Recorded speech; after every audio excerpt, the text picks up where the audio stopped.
Hey everyone, Sweeney here, and today we have on Jake Hauer from FuzedApp. He's actually the founder, and he has a pretty interesting story. He started as a travel agent, and he had a friend who had an extra developer and was finished up on a project, so he was getting rid of this developer, and he told him, "This guy's really good. I think you should pick him up." So Jake basically started paying this developer without really an idea in mind of what he was going to do. Now, he decided upon creating what would eventually become FuzedApp, and it has grown tremendously since then. So he has a pretty interesting perspective because he's very new to software. I mean, he kind of literally fell into it. A developer fell into his lap. So he has a lot of unique perspective on it, how he does his marketing, and what he's learned from owning and working at a travel agency and compared to software now. Now, I want to apologize in the beginning of this video, which may seem rare because I don't think I've ever apologized in a video before. There's a little bit of trouble with my video in this interview. So the video of me didn't really come through very well. The audio is still there, and the video and audio of him is perfectly fine, but I just want to give you a heads up on that. So when you see, kind of a dark screen, that's because it's my video and it didn't work well. So with that being said, let's jump into this interview. Yeah, fantastic, Sweeney. Really good to be here, so I'm excited. And he's coming from Australia, if you couldn't tell. And I mean, I have kind of the quick explanation of what Fused actually does. I think the easiest is basically it connects with Infusionsoft or Office Autopilot slash Entreport, telling you statistics on how much webinar attendees or video viewers watched, so you can make automatic follow-ups based on that. Is that? Yeah, that's pretty close. It's sort of hard to define for myself even exactly what it does.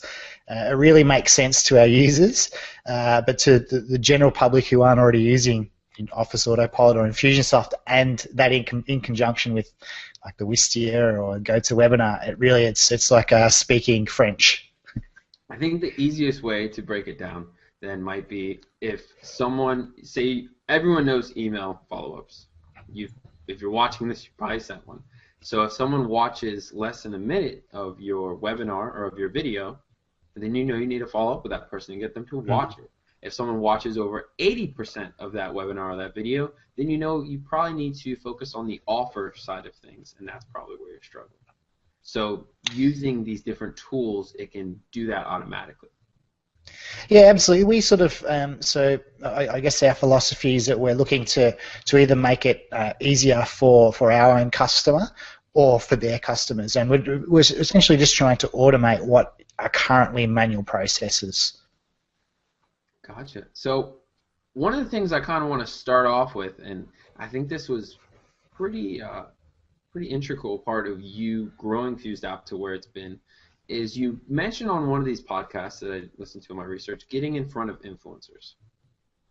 And, this is a really small base of users you're going after. It's not like you can just, throw up some ads and whatnot, or, do some content marketing. I mean, you're really kind of going after this small targeted audience, which in some ways might be easier, but I can imagine it's a lot harder when the amount of fish is smaller. So how did you kind of build these strategic relationships with these influencers? How did you get in front of them, and how did that benefit the business? I think probably the best answer I can give you is that I'm naturally a relatively good networker with influencers, and I take a very long-term view with relationships. So some of the main, I guess, connections that I have who have been integral to the growth of Fused, I've been developing for a number of years. So I guess what I take into most relationships is I try to establish a connection with somebody, and then I try to avoid asking them for any favors, and I try to be of as much assistance to them as I can, and to help them wherever I possibly can. And then I just find that over time, as that sort of trust builds with them, that sort of reciprocation comes, and it's almost like I don't even have to ask these guys to help promote me, because they just naturally do. I think they just feel inclined to, because I've been supportive of them. Gotcha. Have you ever heard about how favors actually get people to like you more? Or no, I'm curious. Well, not really. I haven't done like a great deal of reading up on networking and influencing people. Sort of my own reading and research sort of lies more in around the technical skills in terms of just the way you market. So that's sort of, I guess. So I never have. I just think it's just something that sort of, it's just come natural. I don't know if you would call it naturally. Maybe it's more my upbringing. So obviously I'm from Australia, but I'm also from a country town. With less than 1,000 people, we grew up. So growing up, the doors were unlocked. Everybody was sort of like, there's a real community feel because essentially the the town essentially revolved around sport. So I played a lot of like AFL football or Aussie rules football growing up, and the whole town basically supported the club, and you had this sort of real community feel.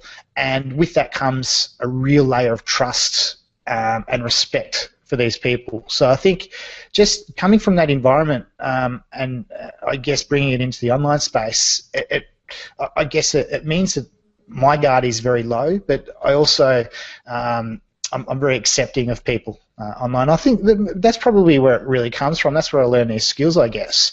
And that's where it's really helpful because in a country town, you pretty much help your neighbours out or help your friends out however possible, and it usually just comes around swings and roundabouts. I don't know. That's probably a long way around to answer the question, if it does actually answer it. No, Actually, anyway. I understand what you're saying. Part of it is Yeah. just kind of who you are as a human being, and you naturally do it. I mean, there's definitely something there to the connection side and trying to help others and continuing to help others so that when you do Yeah. need that favor, you almost don't even have to ask for it. But I'm curious then on, I know you talk about how you were at a few different events and that was helpful. I mean, Yep. there's still a little bit of strategy there, even if it's just connecting the pieces a bit. So how did you kind of end up at these different events and, end up talking at them and getting the stage?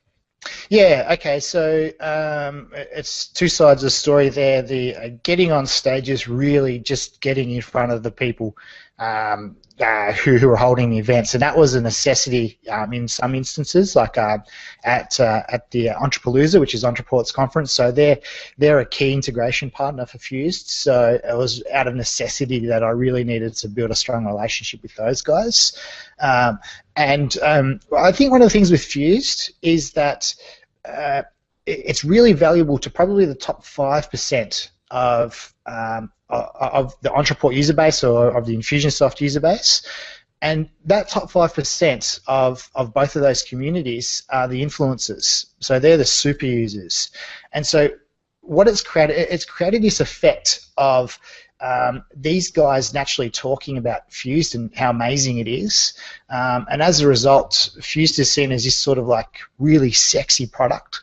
The reality is that it's useful for that top 5%, that layer, but it gets everybody because there's such community influencers. It gets everybody in the community talking about it, and that's, I guess, one of the reasons for being on stage. It's sort of like this community effect, or this just really, it's just. I guess it's like shouting in a megaphone. It's just really, really enhanced, I guess, the value proposition of Fused. Once I knew that I was going to be going over there and attending there, I think you're right. There is some strategy that comes into making sure I get the maximum value out of just my attendance to the conference, but also out of the stage time. And so what I generally do when I'm trying to get people talking about a product or influencers talking about a product is, again, I'll sit down and I'll understand who I think needs to be talking about the product, and I'll usually, if there's no direct relationship there, then I'll target their influencers, so just the people in their periphery, which may be a little bit easier for me to actually build a relationship with. And again, it's still a long-term process, but over time, more people start talking to me about me or about a product that I'm selling around there in their own circles. That it's just like a weight of numbers, which it sort of, it builds up, it warms them up, and so that when either I approach them or we run into each other, then it's a really easy conversation for us to have because we know each other. Gotcha. So you kind of try to work it from the outside in if you don't personally know them, and it sounds like it's worked out quite well for you. Yeah, and this works for me because I'm a relatively reserved guy. I'm not really yeah, as I said, I'm relatively private, which is surprising considering that we're in the online space. Um, but yeah, so I'm not like if there's a crowded room, I generally find either a friend or somebody that I already know, or somebody who looks vulnerable and they're by themselves, and I'll strike up a conversation with that person only. So I won't network with the entire room. Which is, yeah, it's quite interesting. But so working that periphery, I'm just too shy to be able to go direct to an influencer in most cases. So it just suits my style of networking as well. Very interesting. So the shy country boy that can connect with anybody. It sounds like a product in itself. Now I'm curious. You mentioned this top 5% of users. Yes. Have you run into any trouble where you've had these other people that hear about you and hear about you from these influencers, and they can't use your product? So have you had kind of a different amount of leads that come, but they can't actually get anything from you? Yeah, definitely. So there's a couple of things, a couple of barriers. That the first one obviously is that the tool itself, for 95% of it, is only useful for that sort of top 5%. So you get these sort of aspirational type people who are looking up to their influencers, and they're trying to replicate, or they're trying to get all the tools in a tool belt, and they realize that once they've got them all, they don't know exactly what to do. So there's that group. Probably the more relevant one to us, and it's something that we have to work a lot harder on doing, is that setting up Fuzed is incredibly easy. It's just a very simple dashboard. You can have a bunch of connections running in less than 5 minutes. The issue generally is that because we're targeting behavioral type sequences, and we're trying to put people into sequences within the marketing automation tools, there's a massive road barrier for people actually implementing the sequences inside of Entreport or inside of Infusionsoft that would allow them to use Fuzed. So I find from people I talk to that they've either not delved too deep into Fuzed just yet because they haven't had the time to set up these sequences, or they go out and get Fuzed and then realize, hey, I've got this, but I can't. I just haven't got the time to use it because I've got to set all this other stuff up. And is that where the kind of convenience-based features come in, or? Yeah, that was so early on. We didn't have any of those convenience-based integrations, and by convenience-based integrations, what I have two types of apps that we connect with. So I think we've got the behavioural-based apps, and these are, in my opinion, the most powerful features of Fuzed, but they're almost they're also the hardest to implement. So we initially had these behavioural-based apps, and we're running into this issue that people just weren't purchasing the product, or they weren't able to continue to subscribe to the product because they couldn't implement everything you needed to be able to take advantage of it. And so I started looking at what I call convenience apps, and these are things that you can sign up to Fuzed. You can spend 5 minutes setting up these little convenience apps, and then you can actually get the full value out of them by being able to use them. So in one instance, we're able to leverage on Reportive, which is a Gmail sidebar plugin. So for people who are using Gmail, we're able to basically develop off Reportive and build in an integration which pulled in Infusionsoft or Entreport into Gmail. So you could view a full contact record of the person you're emailing. You could apply and remove their tags and add them to sequences, or add new clients in there. So that essentially stopped people from having to go from Gmail and then manually switching browsers across to Entreport or Infusionsoft, entering the contact record or bringing up the contact record, getting more reference, and then jumping back into Gmail. So that's a classic convenience app. Some other ones we have sort of around help desks. So we do the same thing for some of the key help desks: Freshdesk, Zendesk. and soon to bring in Help Scout as well, where it just pulls in the contact record into the help desk itself, so you don't have to be constantly switching between browsers. Which it sounds incredibly tiny, but when you've got someone transacting in this software 6, 7, 8 hours a day, saving yourself even 15 seconds, probably 6 times an hour it's worthwhile. No, I can definitely see where that starts to make a difference, and it's not, if you were selling it on only that feature, it probably wouldn't do as well. But it's not, hey, you just get this. It's, you get this convenient stuff, and then you also get this big wham bam behind it. You just got to be able to set it up and use it. Exactly. So when the bill comes around once a month, someone makes a decision. Is this worth it for me? Should I unsubscribe? Should I continue on?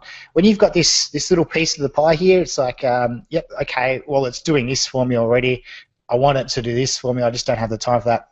Yeah, it's probably worth paying another month. Rather than saying...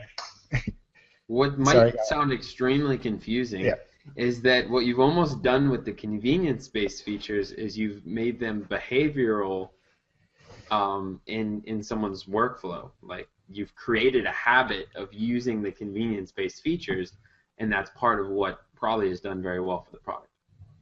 Yeah, and to me, that's not very well. As I said, that's my job. Is like, I don't see Fuzed as being a success until it's actually producing a huge return on investment. So my idea wasn't to trap these users who weren't taking full advantage of the product. It was actually to help people into the system so that they could start using it straight away. So our challenge with the product and with Fuzed is to get people marketing better. So pulling them into the system is stage 1. Stage 2 for us, which we do not do a very good job of, and I've got to improve this, is getting people to market better. So getting them to build out sequences based on these behavioral elements that you can actually use, and getting them to deliver a better, I guess, experience to their end user. So that's our challenge. I don't see Fuzed being a success until we achieve that. And yeah, there's a few things that we're working on that we can help, I guess, enhance that and move us in the right direction. But certainly, just trapping people into using the software, from my perspective, isn't a win for me. I respect that. So what are you guys planning to do then on that front to kind of educate and help people along better? You know, I know that currently you have the FuzedApp blog where you do kind of currently do a podcast, but I don't see a lot of, at least from what I've looked, I don't see a lot of kind of trainings or how-to or case studies. So I'm curious as far as that, or what's exactly. So case studies are coming, and this has really been, I guess it's probably been a lack of time, or a lack of resources, I should say, more than time. So did we touch on the fact that I've got a travel agency? I think we did in intro, briefly in the beginning. Yeah, all right. So I've owned that since 2009, and I still own it. But up until February this year, and we're chatting in May, so May 2014. So in February, we changed the entire structure of the travel agency. And prior to that change, it was consuming probably 80% of my time. After that change, it's now down to around 5 hours a week. And that has allowed me to focus on some of my other products. So Fuzed is one. And we do some stuff around marketing automation. And what we're focusing on right now, the stage 1, I guess, is sort of like this. It's this cycle of influence, and it's to help people market better. Is Automation Crew, and it's an online. It's like a marketing automation, and I'd say I don't like the word, but sales funnels training forum.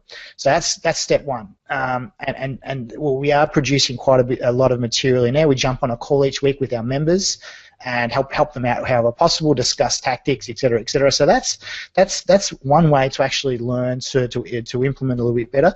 Realistically, though, 95% of our user base are too busy to actually to spend the time to learn how to do something. They want it done for you. And so what we've been throwing this around for quite some time, probably since inception, is almost a marketplace of campaigns. So where we can have, okay, here's a typical campaign for a webinar funnel. You can have a basic webinar funnel which includes XXX, or you can have a more advanced webinar funnel which includes XXXX and X. And here's everything you need to import that into your account. Now with Ontraport, we can set up all the pretty much steps so that they can just grab this little piece of code and import it into their account, and then just change the email copy or the message copy, and that's done. Infusionsoft doesn't provide that, but we can step them through pretty much everything that they need to do. Or the other enhancement is actually getting our team to install it in their account themselves. So I think that is going to be probably moving forward for Fuse is going to be a fantastic way to increase revenue, but more importantly to get people using the product and getting value out of the product.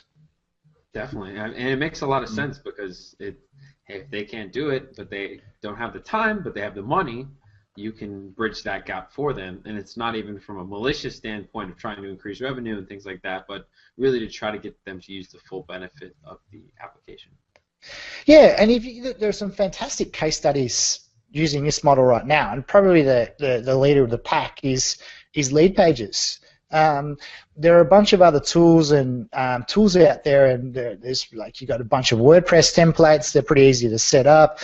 You've got other landing page tools, and where Lead Pages I think is really being able to find a really niche and a really popular niche is the fact that they're doing everything for you.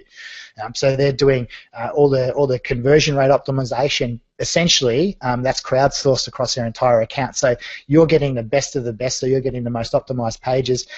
They're developing them all for you and maintaining them. They're hosting them all for you. So it's essentially a totally done for you product. You've got some flexibility in the copy that you're using. I think that's the real power of that particular product and why they're doing so well. And if we can replicate just parts of that, it's a bit harder for us because we haven't got a defined product itself. We're integrating with a bunch of different things. But if we can sort of replicate parts of that behavior and try to make it as easy for our clients as possible to get a return, then I think that's certainly, from my perspective, that's something that is going to really benefit our customers.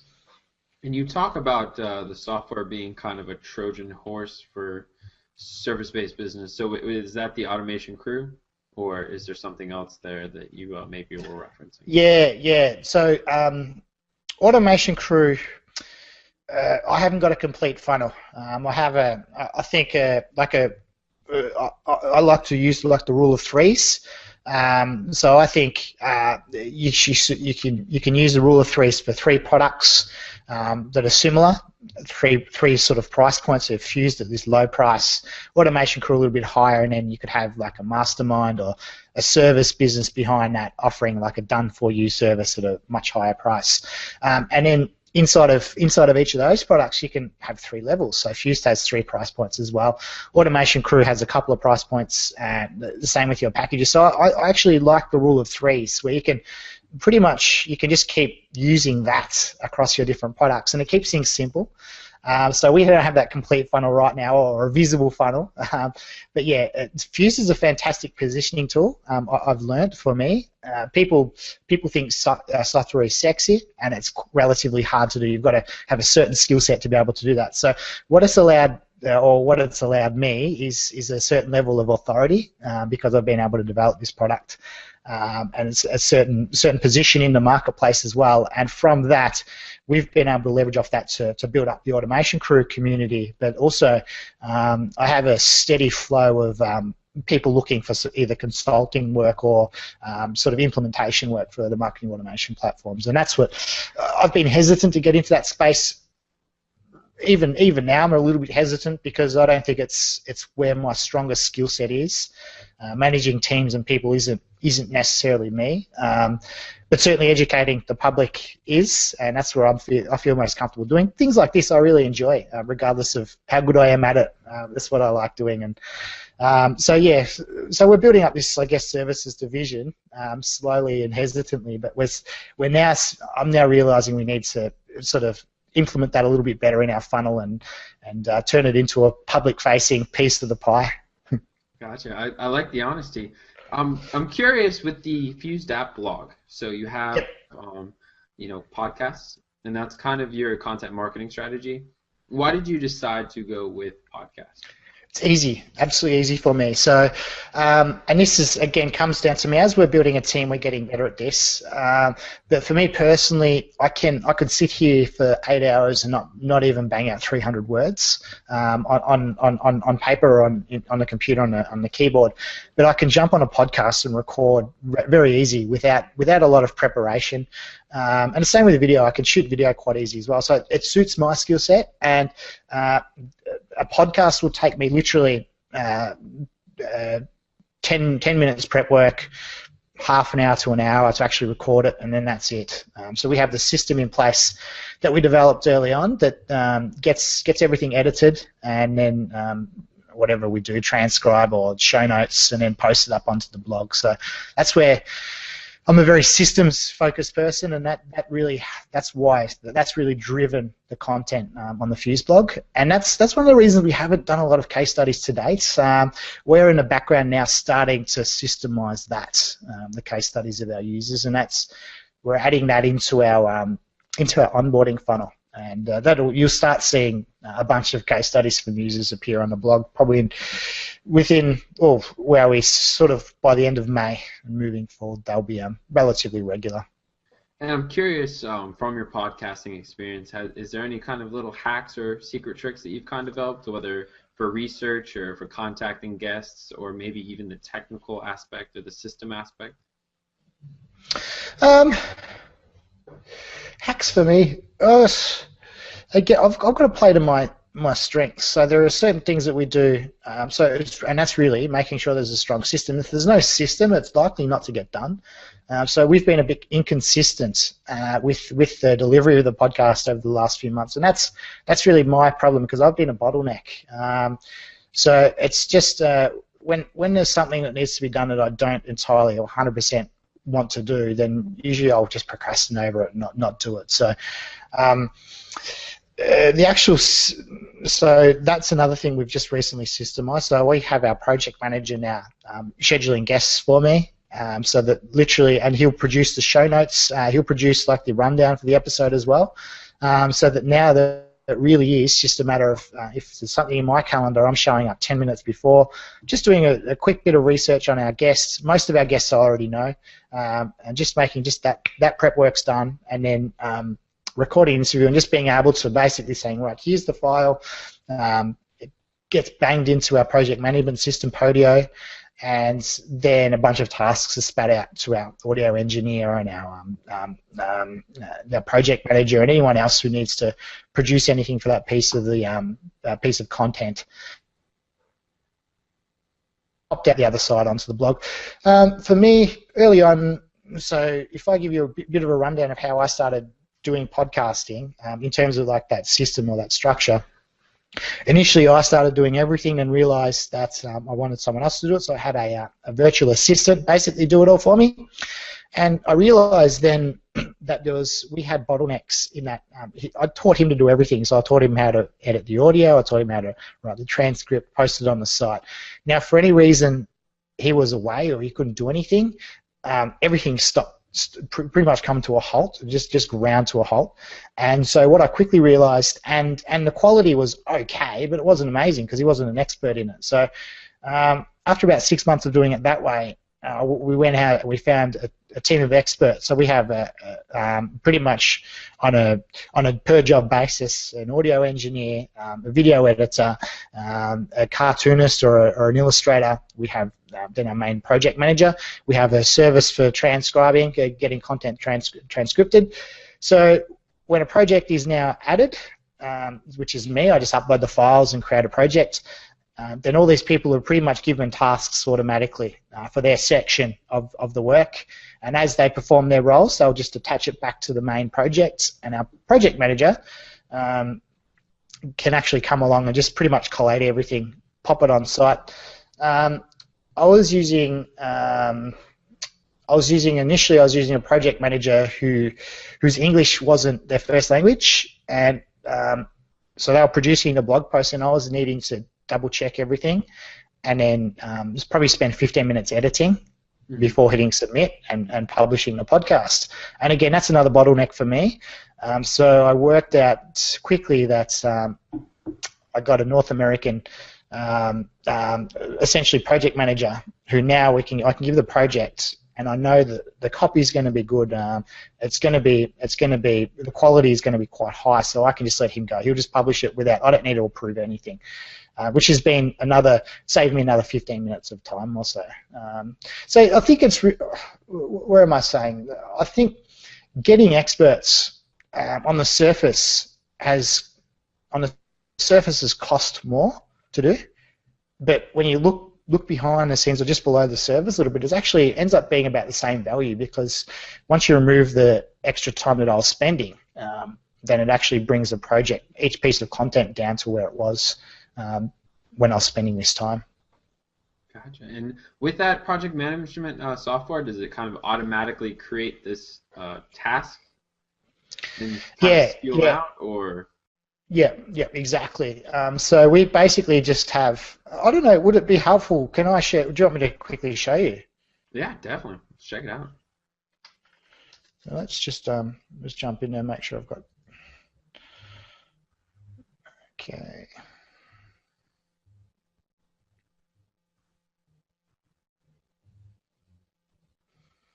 Just wait, hopefully the internet's not too bad. Yeah, so this is interesting. I've used a number of different project management tools, and I think it's very much a personal choice. We were using Trello for a long time, and that was fantastic. Recently, probably 3 or 4 months ago, we switched across to Podio, and the main reasoning for that. Spell that? Podio. Podio? Yep. So the main reason we did this, or I did this, I should say, is because what I was finding is that we were using different services. So we had a project management tool, we were using Google Docs, we were using Skype and HipChat for chat. So focused really well as a team on one particular piece of the pie, and then for whatever reason it would just lapse, and it would forget about it, like SOPs or whatnot, or else we'd be using HipChat for a while, and then we'd sort of just forget about that and start using Skype, and we just didn't have this sort of congruency. It just made it confusing for everybody.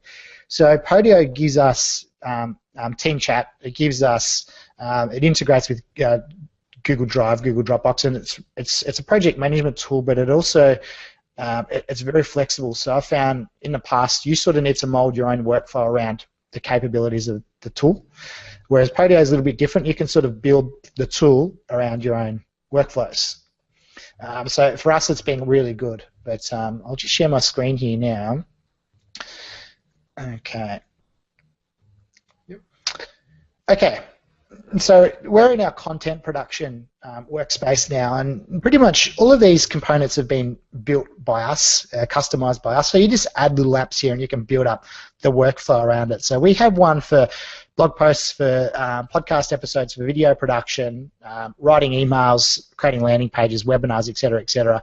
And so we've basically just custom designed each of these ones here so that when a podcast has been recorded, I'll just quickly add a new podcast here, and I'll title the episode, and the title I give it here will be what ends up on the blog. I choose which site that it wants to be on, and I'll choose a publish date that I want it to be live on the site. I'll choose my project lead, who'll be the project manager, and I'll just add any notes, and I'll just hit Save Podcasts. And what will happen if we just look at our most recent podcast here is that a bunch of tasks are created, and they're assigned to either the project manager or the audio editor. So pretty much on hitting save, all these tasks are created. I attach the raw audio files, and then my audio engineer will come back and he'll take those raw files, he'll edit them, and then he'll attach the end product back up here. And then Lawrence, our project manager, will come along and he'll just basically check off the tasks. And most of those are around just drafting it, creating show notes, doing a bit of syndication. But it's fantastic. We just use the comments here as well to be able to basically communicate with everybody. but things just get done, and then we've got a record of what's happening, and so this is a really systemized way of doing things. But from my perspective, it's the way we're able to grow and build the team, but also for my own, I guess, peace of mind, being able to systemize like this, it just makes me feel a lot more in control. So it's kind of a nice mix of project management and systems, if I had to. Yeah, it is. So we built a little procedures app, which isn't really populated right now, but we produce an action guide for each podcast episode. So we just pop in here. We pretty much we just got the instructions, or the step-by-step guide on how you actually go about creating that action guide. It has some limitations, Podio, so you can't like attach screenshots or anything like that in this little text section there, but we use little parameters so we're using the file location to find this sort of stuff, and naming, just using some naming conventions for the attachment, so the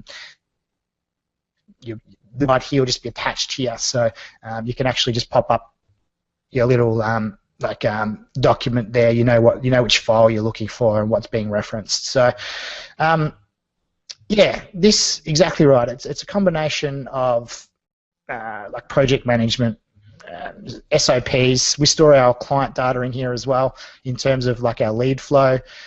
We can hold meetings with the team or with clients, and we can invite people to and from the meetings. It has a direct integration. Podio is owned by Citrix. So it has a direct integration into GoToMeeting as well. So we can just create a meeting and it'll just create a link. It'll create a link automatically to a GoToMeeting chat room, or whatever you want to call it. And you just basically, you're able to just join the meeting straight from this particular product there. We keep all our minutes to the meetings, et cetera, there as well. So yeah, it's a great little tool. And as I said, it's got chat. This is a promotion for Podio, isn't it? No. I mean, it's interesting to see. It's more taking it behind the scenes, kind of how you function, how you work, and how to use systems to produce something and do better with it. Yeah. So you really are getting though, with the action guide. Can you tell us a little bit more about that? So you create an action guide for every single podcast, or only particular podcasts? Yeah, we do. We create one for every single podcast. So if I jump across to the sites, and so that's just part of our flow now.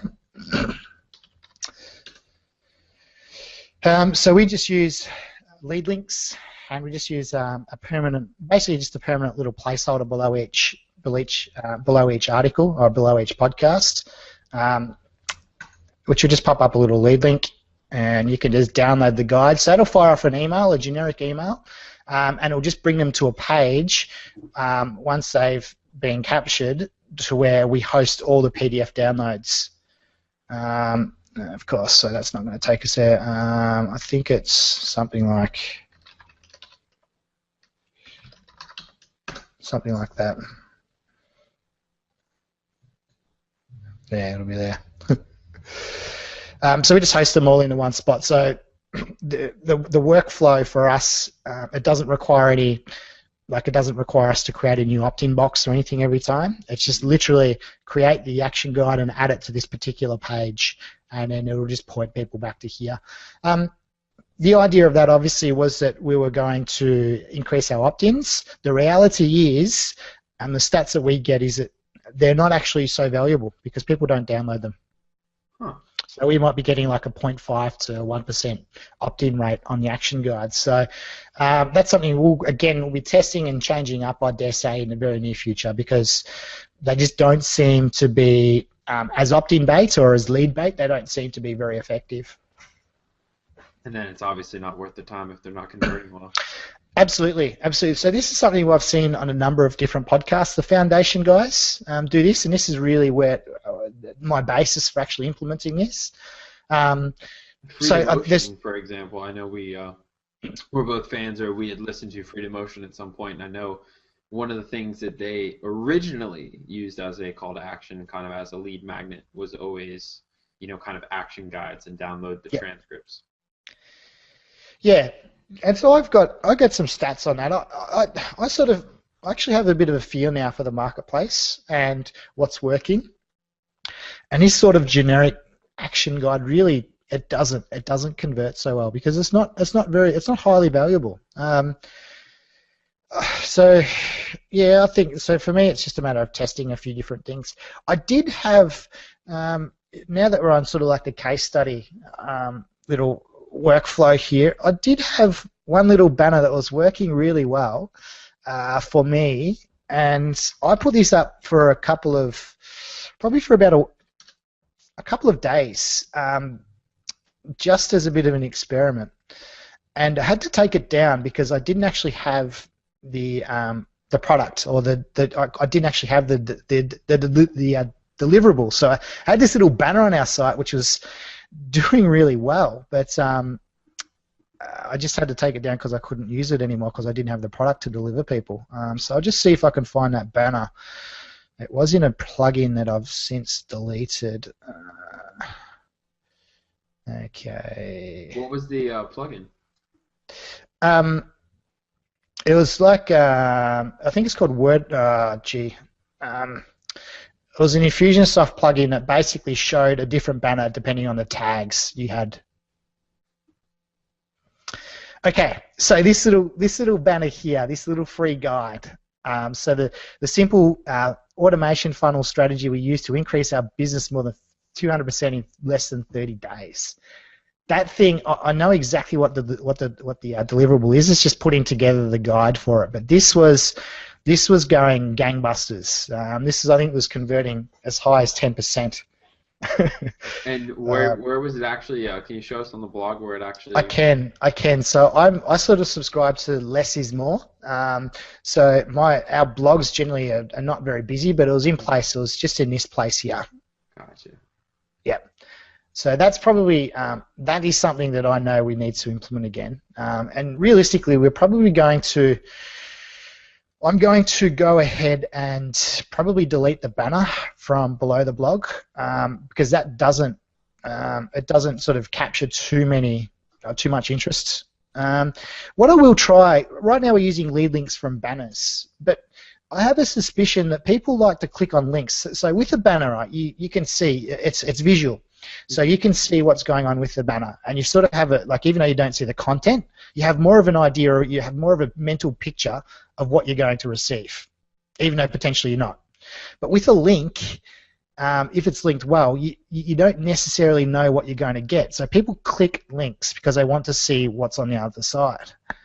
So I'm actually going to hypothesize that using lead links strategically through the show, through the points of the show, as literally as a text link is going to deliver us higher opt-ins. If that makes sense. No, yeah. But what would you actually deliver then for those links? Well, again, we could, like a simple one for us to really test, and we will test this in upcoming episodes, is delivering the action guide.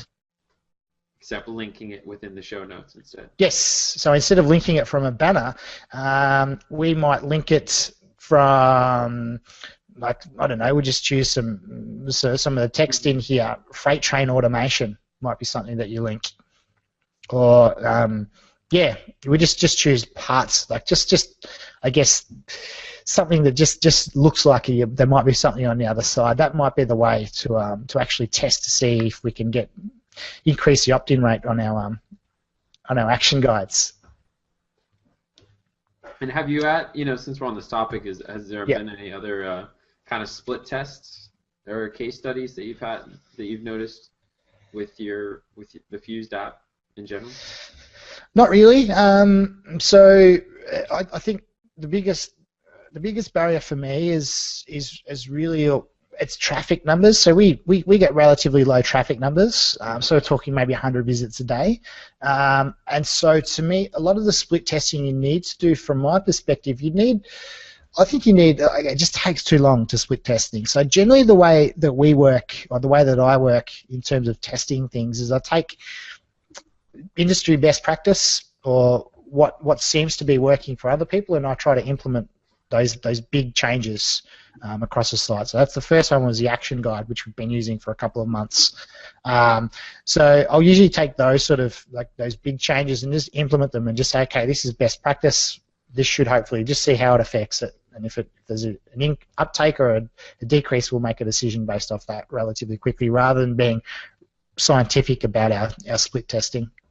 And is there anything else you've done for on the traffic side of things outside of the blog? I know you do have the influencers that mention your product, but have you done any kind of paid traffic or any remarketing, retargeting?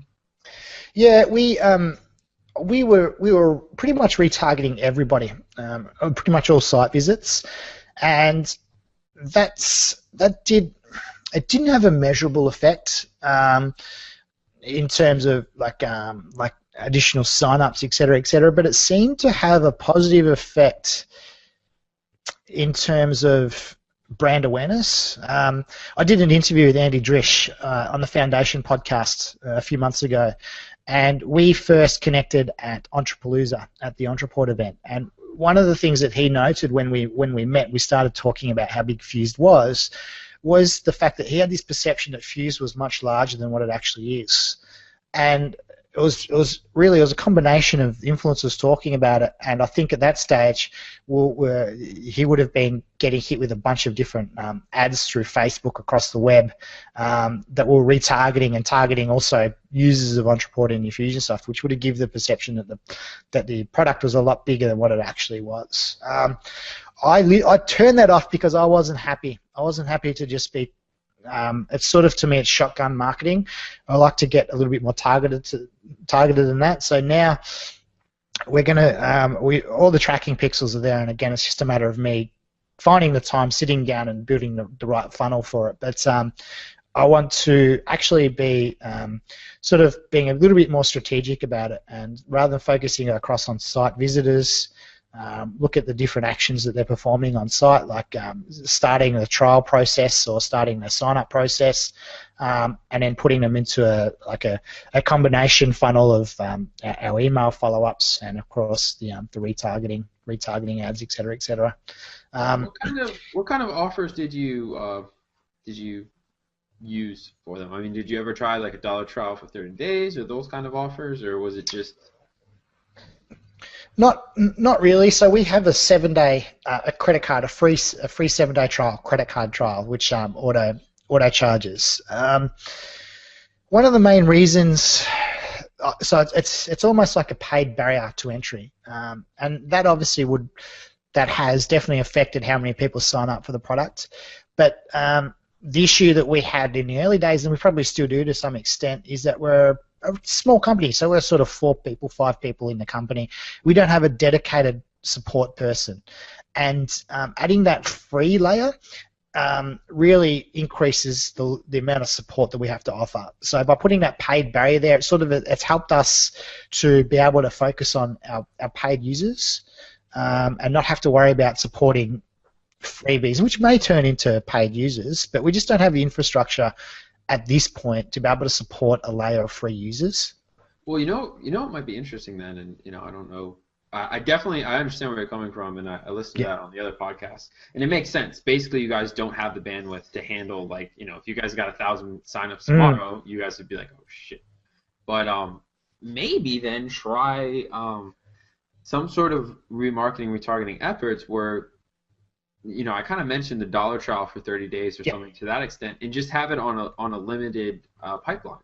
So say, hey, we're going to let 20 people sign up for this month under the $1 trial, and literally limit it that way that you never get over bandwidth, but you can also kind of start to see what that influx of customers might look like and how they might convert. I think that's something that would be interesting. Yeah, definitely. I think that's the real scarcity. Yeah.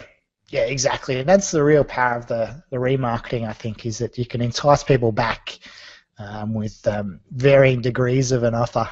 And yeah, in theory, if you've got an enticing offer, you obviously don't have to get them converting quicker than sort of longer. But those longer people potentially you could be offering, like maybe it's a no credit card trial if people haven't signed up. I feel like that action guide probably would do quite well. Yeah, the other thing, so obviously we've got a lot of potential of who we can actually target. So we could target users of Entreport, we can target users in Infusionsoft, but we can also target Wistia, we can target GoToWebinar, we can target Google Calendar likers. So all these people, they don't necessarily need to be using Entreport and Infusionsoft, but if we can get these case studies and then target the specific use case and target that particular product, we might entice users across to A, Entreport Infusionsoft, and then B, to Fused, by showing them what potential the product has. So I think that's going to give us a lot more weapons. Once we have these case studies up and running, then we're going to have a lot more avenues to acquire customers. Gotcha. Now, so I want to kind of focus here, kind of towards the end on, I know you've talked about in the past using a lot of high-touch methods to converting customers. You mentioned before sending out handwritten notes, for example, to free trial users. And I'm curious, at least I believe the podcast I listened to was around a year ago, the Business Growth Podcast. Yep. So I'm curious, because one of the questions, of course, is, well, how are you going to scale that? So now that it's been a little while later, how has that scaled, and what can you kind of explain those tactics that you used before, how they changed, and how they look like now? Yeah, so we were basically had literally handwritten cards, and it was just a few. So we'd sit down, and everyone who signed up, we'd just send them a little note saying thanks for signing up, looking forward to having you on board. If you've got any questions, you know where to reach us, type of thing. And the thought process behind that was that it was just that added layer, something that was a little bit out of the norm, would actually help to. It's almost giving. It's in the mind of the receiver. It's almost giving us permission to charge them at least for 1 month. So it increased their stickiness and their likelihood of converting from a trial to a paid customer. So that was working quite well. It came down to, at the end of the day, me not building a system to scale. Now, Chris Brisson from CallLoop has scaled this particular method really well. He got someone off, I think, Craigslist, and uses Infusionsoft to deliver her a list of the customers who need a card once a week or whatever it is, and she just writes them and then bills Chris. So he scaled that really well. I haven't scaled that particular method very well myself. Now we use videos. So we've got a system now that allows me to shoot with this webcam here and just record a quick 30-second message and then get that sent off to the new user relatively quickly. So that's what I'm using now, just quick messages, and it's not to everybody. I try to get to as many of our customers as possible, but it's just like, hey, thanks for signing up. Here's our support desk. If you need anything personally from me, here's my details. Feel free to reach out whenever you like. And that seems to work quite well as well. So now that's just, again, it's just a time thing for me. It'll take 10 minutes off, maybe that's a bit of a stretch, 5 minutes to write a card. It'll take 30 seconds now to record a quick video and another 30 seconds to send it off to them. So anyways, we were talking about videos and letters, and that's actually something interesting because I've always thought that sending out videos, and that's something that I wanted to try with, sending out videos to new customers. Now, when you're doing a launch or something like that and an influx of new customer comes in, kind of hard. But in the day-to-day, in the onboarding process, I can see where that helps. So I'm curious, the cards versus the videos, what kind of responses have you gotten from both of them? It's a similar effect. Now this, again, see, it's relatively straightforward. With Fused, it's either they're going to be able to use the product or they're not. So so there isn't a lot of grey area where people are sort of like on the edge. I think where we can push people is we can encourage them to implement quicker, and which would encourage them to stay on board. But so from that perspective, they have a similar effect. I think probably video is more powerful because a personalized video, it's, in my opinion, the screen time and that connection that you get on screen personally with somebody is more effective than a handwritten card. So I think that's more powerful with videos, to be honest. Interesting. And I have a buddy, I saw that you interviewed Paul. Yep. He used to work at Jive Systems, and my good friend Will owns and runs Jive Systems, and what Jive Systems does is video email, and he's obviously seen a lot of good results in different industries with the video emails. So it's something that I thought was interesting because I haven't seen it used as much in these different spaces. Now, also with churn rate, what have you guys seen with churn rate? What have you guys have you had anything to try to implement as far as for retention rates and whatnot? I mean, we discussed this a little bit before, but I'm still curious as far as. Yeah, it's pretty. Our retention rate is pretty strong. Being a year old and sort of like, I guess that sort of growth curve is starting to speed up a little bit now. But we're sort of, our lifetime value of a customer is growing each month. So I don't think certainly we don't have a steady idea of where LTV is right now. Churn is something that I don't focus. Doing the numbers that we do now, it's very hard to get accurate statistical data or relevant data that you can actually trust. So it's more of a gut feel. We have periods of time where we might have 5 or 6 customers churn all in the one day, and usually it's around when they get billed. But we might have periods where nobody churns for like a month, and so it is pretty sticky. To give you an idea, probably we have probably 50% active customers.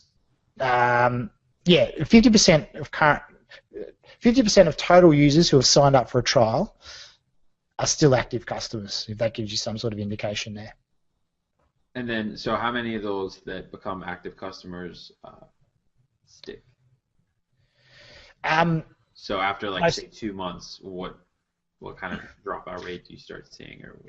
Yeah, it's still it's a set and forget tool in most cases. So you implement Fuse, you could get away with not jumping back into the dashboard or thinking about Fuse for months potentially. So it does. We have some users who have a specific purpose for using it, and they will subscribe and unsubscribe and subscribe and unsubscribe on an as needed basis. We have a bunch of our churning users. Surprisingly to me, we're actually churning for reasons outside of our control. So people who decided to switch platforms from GoToWebinar to one of the other webinar providers, or they decided they're no longer using Entreport or Infusionsoft. So that's probably the main source of churn is outside factors, and that's something that I guess being an integration tool we don't really have a lot of control over. And that's, I guess, it's a pain point for us because I'd ideally love to have 100%. I'd like to have full control over the product that we deliver and the experience we deliver. But that's, I guess, the trade-off we've had by being able to leverage software already built. And so, in that same vein, are you guys possibly looking at moving into your own software and software that doesn't just connect, or anything to that degree? I have bigger plans? Yeah, I have a bunch of different ideas for things that I'd like to look at, and I get approached all the time for building little things as well. As we mature as a company, and as we mature as, I guess, as a development team and as a product team, we will start to look at other things. I have a few. I have a few things now that I think are almost rules that we need to live by, before looking at something else. So, I wouldn't call it a mistake, but if I was to look at building a company which can go big, Fuse really cannot go big in its current state. We're limited to the integration service, the user base. So Entreport, I'm just pulling numbers out of what I could find. Entreport was somewhere around a 4,000 to 5,000 user base. Infusionsoft, I've heard numbers as low as 15,000, as high as 25,000. So there right now we're limited to a potential user base of sort of 20 to 30,000 people, of which, if it's only applicable to 5% of the user base potentially, so the total market size might be 2,000, 3,000 people, of which, what do we own? Maybe we own 50%. There's a possibility that that can be reduced. So we're talking relatively small numbers here. So that's one mistake I made. No, that's not a mistake I made, but in building Fused and in building future products, that's something I would avoid next time. I'd go for a much larger market. So that's one rule I guess we'll live by. Another rule obviously is we need something that is going to offer true value and people are going to be able to get a true return on investment with. And it's simple. Again, everything needs to be simple. Even if the product is complex to build behind the scenes, it needs to be simple enough for pretty much the layman to be able to use. I don't want to build complex products. It kind of sounds like this is your 3 essential rules to software. Yeah, definitely. So I now, when people approach me and they say, hey, you should do this, the first thing I'll say, well, okay, it's not going to be simple. I'm not going to be able to build something simple enough for the layman to use, or it's going to be, okay, we're limited to the audience size. So that's sort of another, yeah, definitely. They're probably the 3 rules right now that are pretty important for us. And the other thing really is that we need to. I get bored really easy, and as a result, I have a bunch of different projects that I work on. The reality is we need to focus.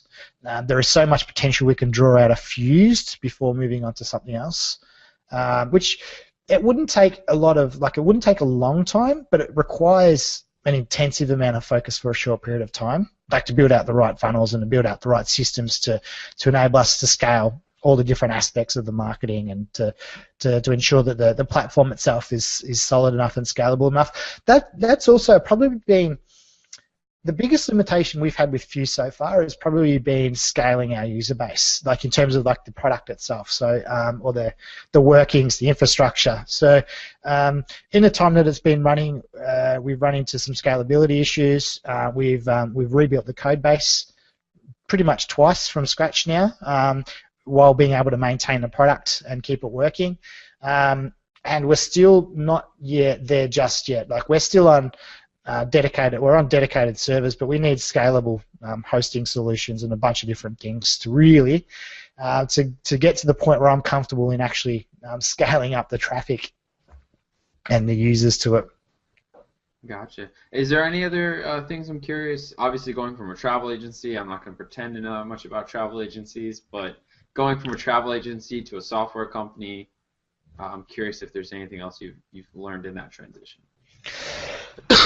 I think one thing the travel agency taught me, because it's a very high-touch industry and it's a very personal relationship between a travel consultant and the user. So that's one thing. I think it's taught us good service, which I think has been really valuable. So that's probably the main thing I've learned from the travel agency. From that perspective, is delivering a high level of service. So we make sure that our support staff are prompt, that they're as clear as possible, and they can provide the best answers as possible, and they're as helpful as possible. The other thing I learned from the travel industry is that I need to focus on industries with a slightly larger, what would you call it, yield, a higher yield. Travel is very tight. And it's not very scale. The only way you can really scale travel in a true sense is with people, with manpower, which inevitably scales your costs as well. And it's a pretty parallel sort of effect. You scale users, scale traffic, you scale your costs. So that's one other thing that I now look at when I'm producing services or products. I make sure that as you scale, profits go this way, or there's a larger piece of the pie, so that if they do start coming down here, it's still worthwhile scaling. So you brought that up. One of the questions I wanted to ask you and I actually forgot about, but you reminded me, is I saw you have the live chat on your site, and I know you had an interview with. Let me check his name. Gary Tramer. Gary Tramer, and he was talking about how it can increase sales up to 300%. So I'm curious, what has the live chat done for you, and what was kind of the thought process behind it? So Gary's a friend. He works out of actually the same building as me, and He's got a sales background, as you would have heard by listening to that podcast potentially. So he's got this direct sales background. He's got a company or a few companies he's worked with where he's basically got people on the streets going door to door. So he's got this. I guess, his psychology behind selling, doing, I guess you'd call it the hard sell, down pat, and he wanted a way to be able to bring that to the website. So typically, or what you traditionally you'll see with live chat on a site is that it's a support chat. So it's there really to answer a user's questions or to point them to the right place. Any issues they've got with the product, go to live chat. The theory behind this particular chat on our side is that it's sales driven. So the sole purpose of the support staff, the live chat staff, is to generate leads for us.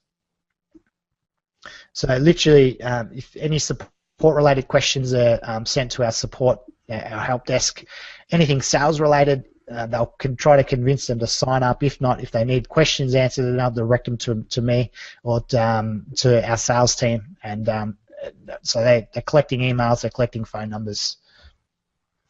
And you're still using it, so it obviously works. Have you seen any measurable difference, or? Oh, definitely, yeah. That's I'm probably getting 2 or 3 leads a day. So off 100, say that's a conversion rate to a pretty decent lead, like to what would you call it? It's to a screened lead of about 3%, 3 to 4%, which is pretty awesome. That's not like a cold lead. It's better than an email opt-in because they're being screened at the live chat point. Filtered, so if they're not filtered, exactly. Yep. So they're pre-qualified leads. They're really good. That's produced good results for us in terms of increasing sales for Fused and for Automation Crew. But it also probably a side benefit of it or a side effect of it is that it gives me a lot of data into what questions haven't been answered in our sales copy or in our material, and so we can take that and we can feed that back into our own copy. That's something I've heard a lot, and I don't know why I didn't make the connection, but they talk about that a lot of times with the sales page and just in general, that having these kind of feedback and this kind of live chat. I know Qualaroo is also one that gets talked about a lot. You find out what you're missing. You find out the questions you aren't answering. You find out what you're not addressing. And if enough people all have the same question, you go, okay, I need to put this on the, I need to address this concern somehow. Yes. Is there any specific, I don't know, additions to the sales page, I guess, or questions that you realized through that you actually did end up adding to the content? It's really, so case studies is a big one, and that's really what I guess has prompted us to go down this track of getting more case studies. The other big one is Amex. At the moment, our payment provider doesn't accept Amex, and so that's actually a much bigger issue than I actually would have anticipated. So a lot of people, particularly in the States, use Amex. It's not so widely accepted around, like in Australia, it's a decent surcharge for it. So that's something we are looking at trying to get in place so that we can remove that barrier for people. So those two specifically that really come to mind every time are pretty important for us. Gotcha. And so I have basically 2 last questions. We'll wrap this up. I'm curious with it. So it's called Automation Crew, correct?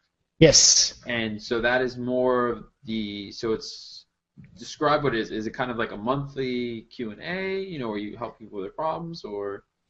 Yeah, so it's a forum, right? So it's a community. So we have so it's basically, it has some training in there in terms of like using automation tools and building online funnels. And it has a bunch of different experts in there, and just it's a place where you can ask questions if you've got any queries about the tools or about what you're doing. You can get some feedback. And we jump on at the moment a weekly call with our members. And it's the chance to really to chew the fat and to discuss issues that you're having and get some problem solved. Really, it's just leveraging the crowd.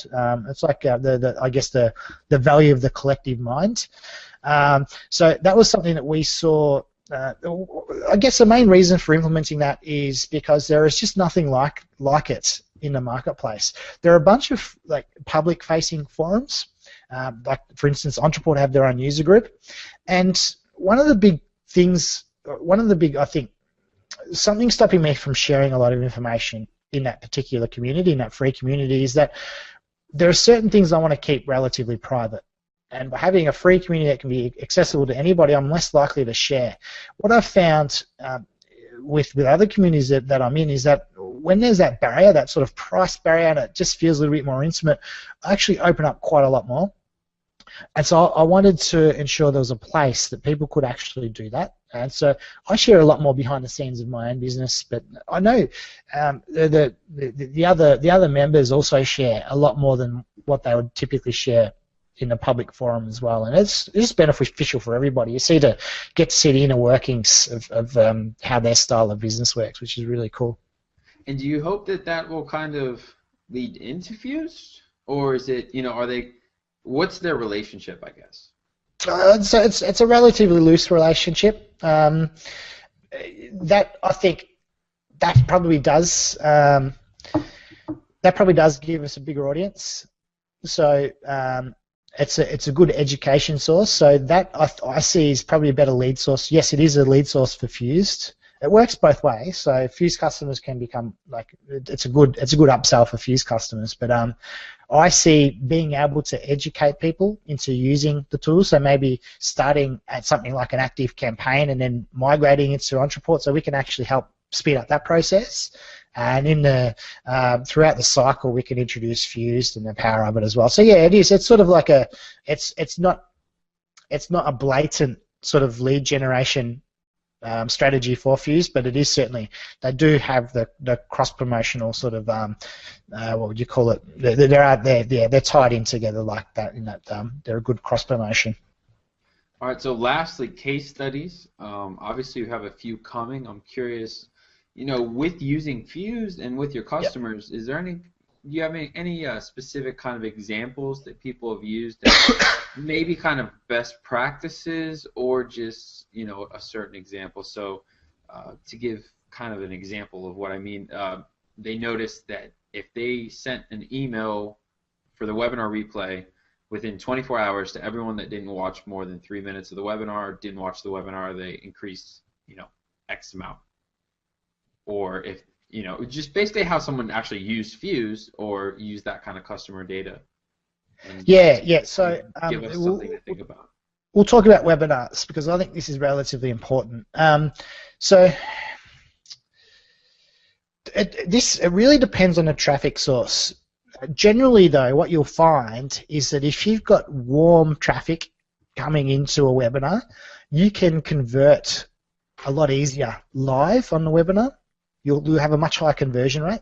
But if you're driving cold traffic to that particular funnel, you'll typically find that it takes a little bit longer to warm them up, or that you need to give them a little bit more incentive to purchase something. So I'll use probably Sam Cook's a good one, the guy behind like NeoSage and a couple of other different products.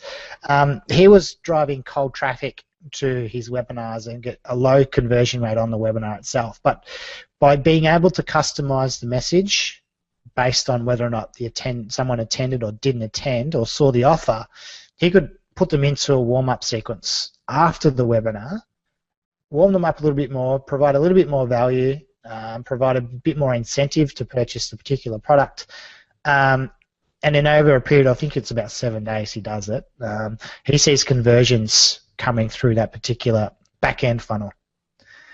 Now, there's two things that are relevant for Fused for this perspective. Without Fused, the only way to do this and achieve this level of sort of sophistication is to do things manually, which most people are less inclined to do.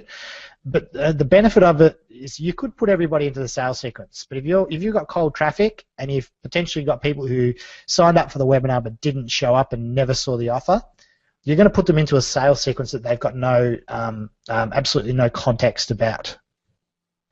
And so you're a much higher chance at that point to put them off and to really for them to either unsubscribe or to switch off from you. Whereas if you can customize it so that the only people who will see the sales sequence are those who run the webinar and have context, then you can continue to warm up the people who didn't. So you don't have to bombard them with the offer that they never saw and they don't have context with. So you can just segment them off, put them into more of a warm-up sequence, and then when they show interest, then you can put the sell on them. If that makes sense. Yeah, it does. It does. Thanks a lot for coming on. I'm wondering, so what's the best way for people if they want to reach you or find out a little bit more information about you?